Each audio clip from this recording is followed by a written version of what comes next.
Shalom saudara yang terkasih dalam Tuhan, kembali lagi dalam renungan tekad, temukan kebenaran Allah yang dahsyat. Mari kita bersatu di dalam doa. Bapa yang baik, hari ini kami mengucap syukur atas kesempatan di mana kami bisa berhenti sejenak dari kesibukan hidup kami dan kami mau datang di hadirat-Mu. Kami menyadari Tuhan bahwa kami tidak bisa hidup tanpa kekuatan kami sendiri, tetapi kami dapat hidup oleh setiap firman yang keluar dari mulut-Mu Tuhan. Karena itu kami membuka hati untuk diajar dan dibentuk oleh-Mu. Kiranya saat teduh ini menjadi waktu yang memperbarui kasih kami kepadamu, menguatkan pengharapan kami, dan meneguhkan langkah kami dalam mengikut Kristus. Biarlah setiap firman yang kami terima hari ini tinggal di dalam hati kami dan menjadi terang dalam setiap keputusan yang kami ambil. Di dalam nama Tuhan Yesus kami berdoa. Amin. Renungan pada pagi hari ini terambil di dalam Bilangan 23 ayat yang ke-19. Demikian bunyi firman Tuhan.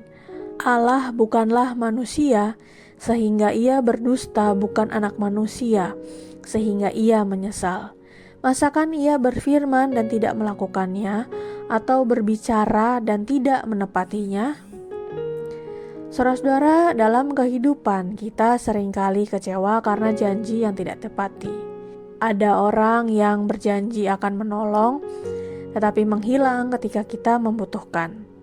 Ada pula harapan yang pupus karena keadaan berubah atau kemampuan manusia terbatas. Pengalaman-pengalaman seperti ini dapat membuat kita sulit mempercayai siapapun, bahkan terkadang meragukan janji-janji Tuhan. Ketika doa belum terjawab atau keadaan tidak kunjung berubah, kita mulai bertanya, apakah Tuhan sungguh akan menepati firman-Nya? Namun iman tidak dibangun di atas keadaan, melainkan di atas karakter Allah yang tidak pernah berubah. Balak berusaha menyuruh Bileam mengutuk Israel. Namun setiap kali Bileam hendak berbicara, Tuhan justru menaruh berkat di mulutnya. Di tengah peristiwa itulah Bileam menyatakan bahwa Allah bukan manusia yang berdusta atau mengingkari perkataannya. Apa yang telah Allah janjikan pasti akan digenapi sesuai waktu dan kehendaknya. Tidak ada kuasa manusia, siasat, ataupun kutuk yang dapat membatalkan rencana Allah. Kebenaran ini memberi penghiburan bahwa hidup orang percaya berada di dalam tangan Tuhan yang setia. Kesetiaannya tidak bergantung pada keadaan maupun perubahan hati manusia. Manusia berhutang janji manis melunasi, tetapi sang penghutang sering lebih galak dari sang penagih di saat waktu penagihan tiba. Tuhan bukanlah manusia yang ingkar janji. Ia berjanji untuk menyelamatkan dan menebus kita dari hutang dosa yang tidak sanggup kita bayar. Di Yohanes 12 ayat yang 47 mengatakan, "Dan jikalau seorang mendengar perkataanku, tetapi tidak melakukannya, aku tidak menjadi hakimnya. Sebab aku datang bukan untuk menghakimi dunia, melainkan untuk menyelamatkannya." Bersyukurlah atas Tuhan yang menggenapi setiap janjinya, meskipun kita yang berdosa yang sering ingkar janji. Itulah Injil Kristus, tidak berdasarkan perbuatan kita, tetapi berdasarkan perbuatan Kristus. Mari kita tutup di dalam doa. Bapa yang setia, kami bersyukur karena Engkau adalah Allah yang tidak pernah berdusta dan tidak pernah mengingkari janji-Mu.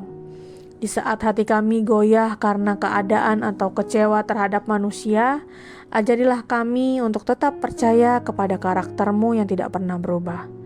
Teguhkan iman kami Tuhan agar kami tidak bergantung pada situasi, tetapi tetap berpegang teguh pada setiap firman-Mu yang pasti digenapi. Tuhan Yesus, kami mengucap syukur dan berterima kasih karena Engkau telah menggenapi janji keselamatan melalui kasih karunia-Mu. Mampukan kami untuk hidup dalam ketaatan dan tetap setia menantikan waktu-Mu, dan menjadi saksi yang mencerminkan kesetiaan-Mu kepada orang-orang di sekitar kami. Kiranya damai sejahtera dan pengharapan dari-Mu menyertai kami sepanjang hari ini. Di dalam nama Tuhan Yesus kami berdoa dan bersyukur. Amin. Saudara yang terkasih, jika saudara memiliki pokok-pokok doa yang dapat dibagikan kepada kami untuk kami doakan, saudara-saudara bisa mengisi pada link deskripsi dari tayangan ini atau men-scan barcode yang ada di tayangan ini. Kami akan mendukung di dalam doa untuk setiap pokok-pokok doa yang ada. Dan jika saudara-saudara diberkati melalui kebenaran firman Tuhan hari ini, silahkan bisa dibagikan tayangan ini kepada siapapun yang saudara rindu untuk mendengarkannya. Selamat melakukan firman Tuhan yang dahsyat. Tuhan Yesus memberkati.